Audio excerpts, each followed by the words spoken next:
Hello，大家好，我是 Susan， 欢迎来到我的花园。进入3月中旬，现在的气温真的是一天比一天高，站在阳光下，我都有种被炙烤的感觉。现在正是郁金香与洋牡丹盛开的时间，等一下我会带大家去看一下。但除此以外呢，现在也是一个非常重要的时机，去给夏季开花的植物做一些准备，例如是铁线莲，它需要修剪、绣球，需要调篮。一些夏季的草花需要种植与定植，以及月季也还是开始需要水溶肥的浇筑。那我们今天的节目有点长，话不多说，我们现在开始吧。首先我们来看一下，这一个是洋牡丹，是3、4月份开花的球根类植物。今年是我第2年种植洋牡丹。去年我是把它跟大丽花轮替种植在一个只有4个小时日照的花香区域。今年呢，我就把它挪到阳光更好的地方，看一下它的开花性会是否有所提升。今年的洋牡丹我主要是从 Costco 购买的爪子，发芽率还是很高的，应该有接近90%。会有一些深红色的品种，有一些是浅粉色的，所以整体来说颜色还是挺不错的。这里面我还买了2个比较特别的洋牡丹品种，一个是网红品种河内，它是这种浅粉色的花，另外一种是意大利型的洋牡丹。由于这个河内以及这一个灰粉色的洋牡丹它价格比较高，所以我对它们也是格外的照顾，这包括施肥上以及浇水上更加的注意。即使在同一个光照的条件下，它们也长得更加的强壮。这也由此可见，其实我们对待洋牡丹也是要像月季一样非常及时的施肥，才能够保证它的花开得又大又美。洋牡丹它的持花时间还是挺长的，现在大家看到的这一些已经10天了，它的花型以及颜色还是没有很大的变化，因此洋牡丹也是非常适合作为切花使用，插在花瓶里也是能够持续很长的一段时间。随着洋牡丹的日渐开放，我也开始多了许多可以使用的花材来进行插花，我想这也是我做院子的一大动力来源吧。现在看到的这一个是正在开花的郁金香。其实郁金香它是有早花和晚花，根据品种的不一样，它们的时间也是不一样的。现在看到的这一款是一个重瓣的郁金香，它如果在正午阳光下面的话呢，它花瓣会打开，看到它的花心。这个比较特别的是，它是一个色彩是变化的。刚开始的时候是这种白色的，初开是白色的，但随着日照的照射呢，它的花瓣慢慢就会变成粉色，然后时间越长呢，它的粉色就是越明显。譬如这一个，那它就是开的时间最长的，现在已经是完全的一个粉色，因此它还挺特别的。另外一个特点是这个我没有想到的是，它其实挺矮的，就是它是一个短脖子的郁金香，不像是我从 Rose 买到的这款球根，这一个就是比较高的花柄。那这种我觉得更适合地栽，但是我不确定它的复花情况怎么样。但是这一批我今年应该会把它们收球，看看明年种下会是长什么样的。这是郁金香。与此同时呢，可以看到下面的葡萄风信子也开始慢慢开了。我们家的葡萄风信子开的比较晚，因为我从我们这边的花友那里知道他们很多已经开始开了，已经都开了，但是我这里还有一些盆，它现在还是叶子的状态。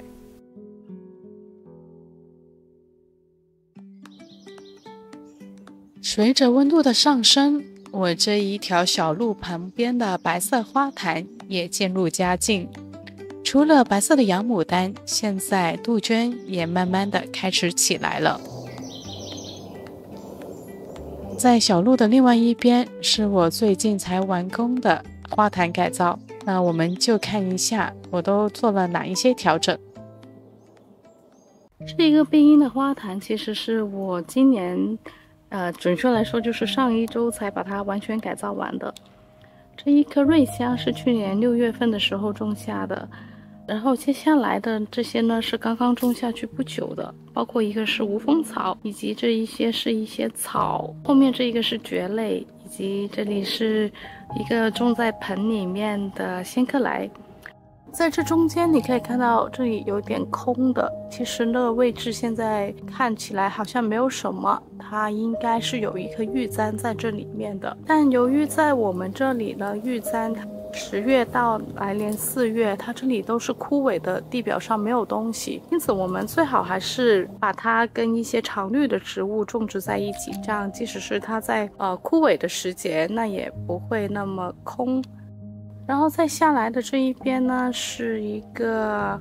今年新入的植物，这是弗吉利亚鼠刺，它应该是能开一种白色穗状的花序。它除了有花，它还有叶子的秋色可以看。这一个是大叶杜鹃，或者叫高山杜鹃它虽然这里全年的日照主要都是以散射光为主，但你可以看到它已经有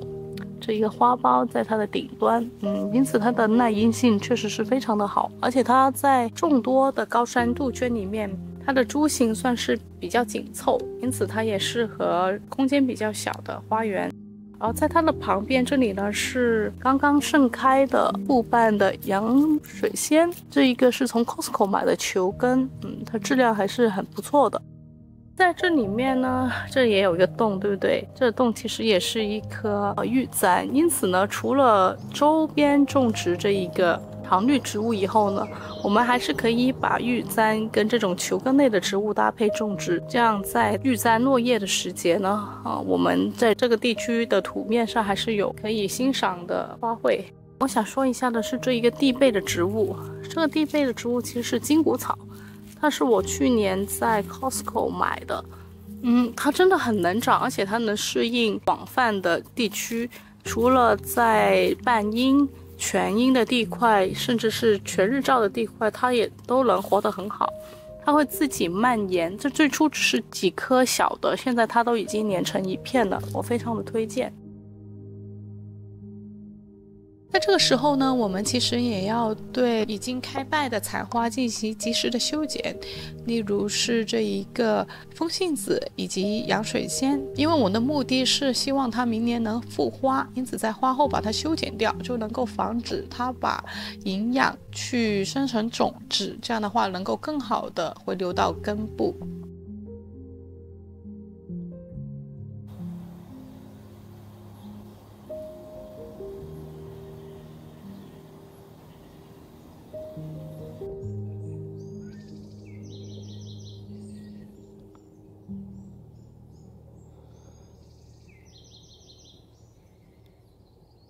今天我就给这个铁线莲修剪一下，我其实修剪晚了，大家可以看到有一些花苞已经起来了。不过这时候修剪的好处就你能很清楚看到哪些是枯枝，哪些可以剪掉的。最佳的时机其实应该是两周前吧，就它刚刚出芽的时候。不过现在也还行。铁线莲它最大的问题就是这种是2类铁，它就是比较的难搞。3类铁呢，它是属于晚花组，所以你可以贴地剪。这种2类铁就不行，你只能是从它那个没有萌发的芽点往上这样剪，因为它是早花大花组，它是能够复花的。我们可以先把枯枝给集中处理一下，比如这里有一堆，这是一堆枯枝，现在其实也挺好的，就没有芽点的地方你就直接下剪刀就好了，不用担心它会剪错。那它这里就是一个芽点嘛，它再往前的这些就可以剪掉。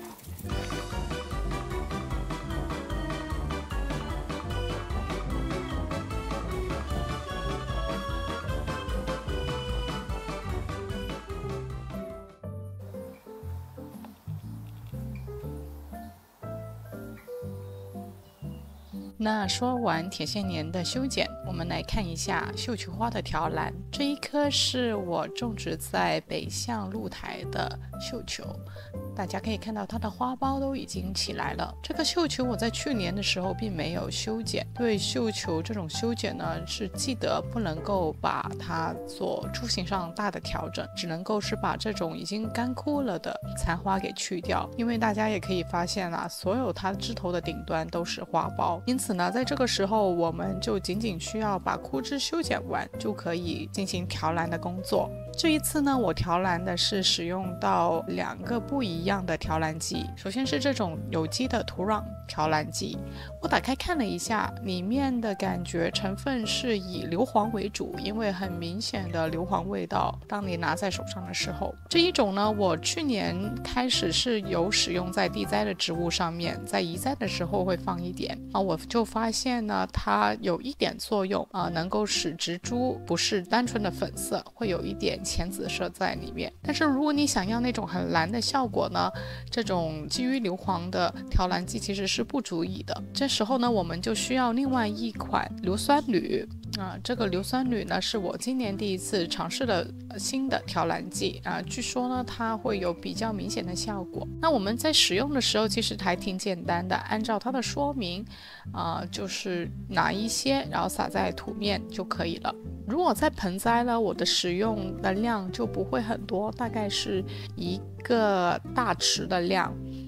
如果是在地栽的话呢，我就会放多一点，大概会放1小把。大家可以看到的这一颗是无茎夏绣球，无茎夏这一颗因为在树下，所以它的花苞还没起来这时候其实是最佳的时机刚才在盆栽那一个已经有花苞了，可能已经晚了，但是无茎夏这一个才是刚刚发芽的阶段，是最适合调篮的。因此今年呢，我就尝试了这2个一起使用，看它的效果怎么样。调篮剂使用的频率呢，按包装上所写呢，大概是每1周10天使用1次，直到它开花为止。所以今年我也小小的期待一下，看它调篮的效果。那记得在撒完调篮剂以后呢，要给它进行浇水，这样的话硫酸铝才能够更好的溶解，然后释放到土壤里产生作用。在这一个露台的另外一边我这一颗洋水仙已经是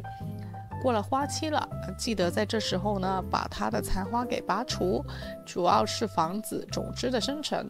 然后就可以保留叶片，直到它土面以上干枯为止，这样就可以收球，留待明年再继续使用。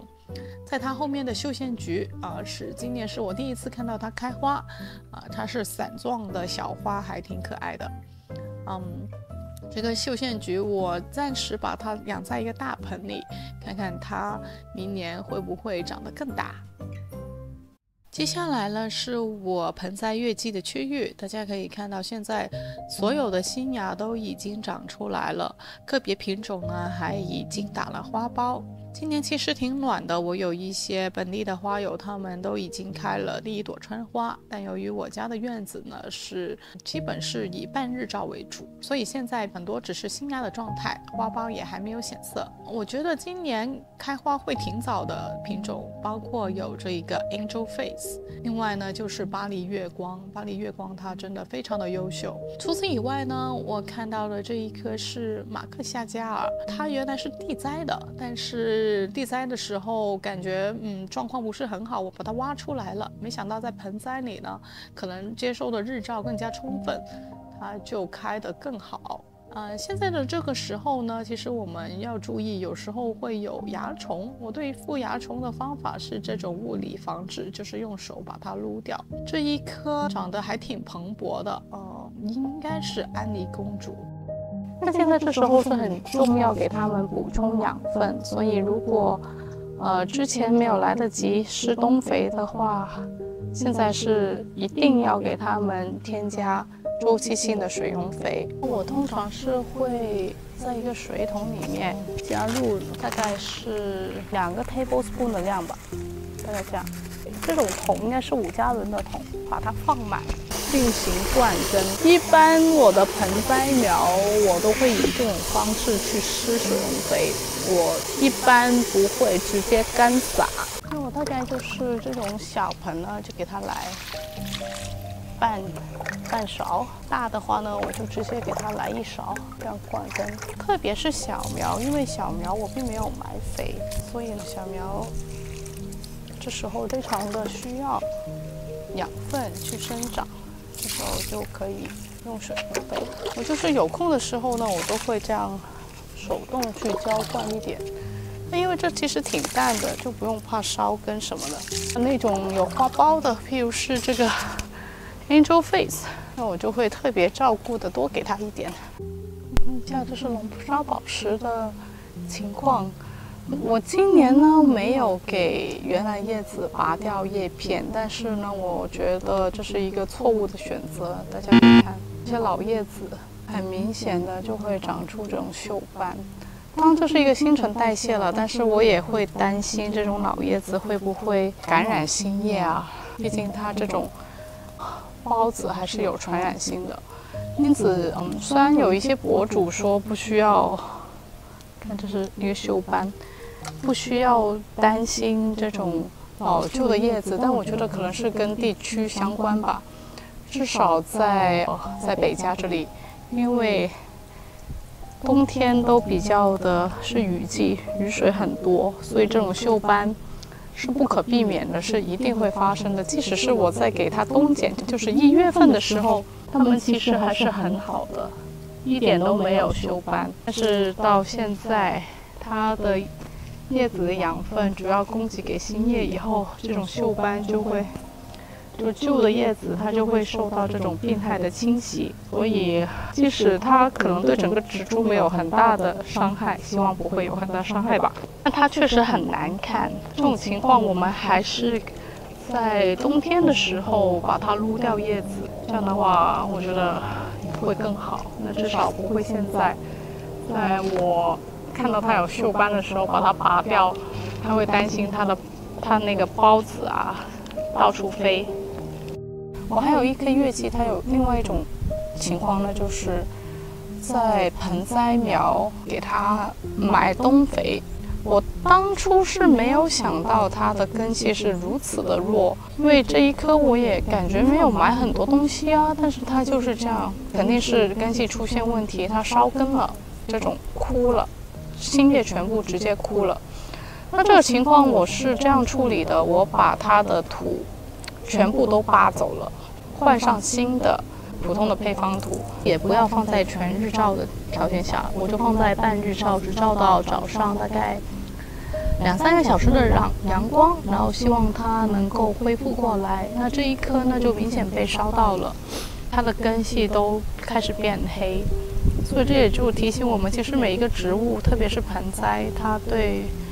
肥力的耐受力是不一样的啊，我们要适时的去调整。那这一棵我可能以后都不一定会给它买冬肥，它这一个是天狼的陶染，我觉得它的根系有点弱。那现在也是开始准备夏季开花植物的好时机。今年呢，我就去 Lowe's 选购了一系列在夏季开花的球根，包括有这一个是金光菊、百合，也有大丽花，也有 Daylily，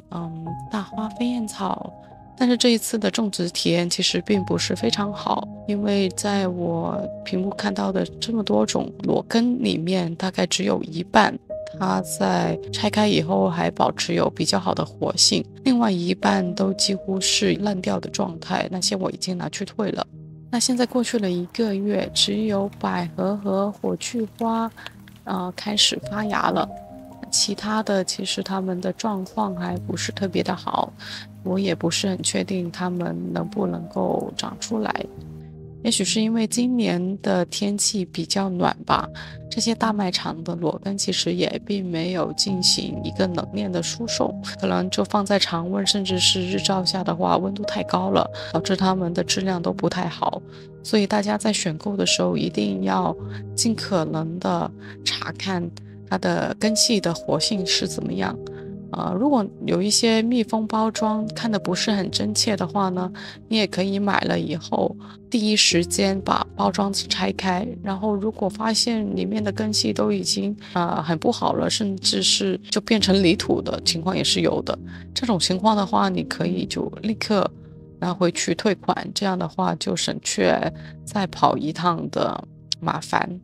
那今天我就跟大家分享了我在3月份对花园进行的一系列的工作。其实我现在造园已经有2年的时间了，我越来越体验到维护花园的魅力。因为如果整个花园都是这种需要非常多的心力去照顾的话，一个人真的很难以长期的持续下去。所以我也现在渐渐的开始重新考虑整个花园整体的方向，也希望能够在保留有一些比较高颜值的需要高维护的花草以外，也尽量的引入一些不需要太多心力打理就能养好的植物。那这一点其实还有很长的路需要探索，如果我有结果的话，会第一时间分享给大家。那如果大家喜欢今天的节目，欢迎你点赞或订阅，我们下期再见，拜拜。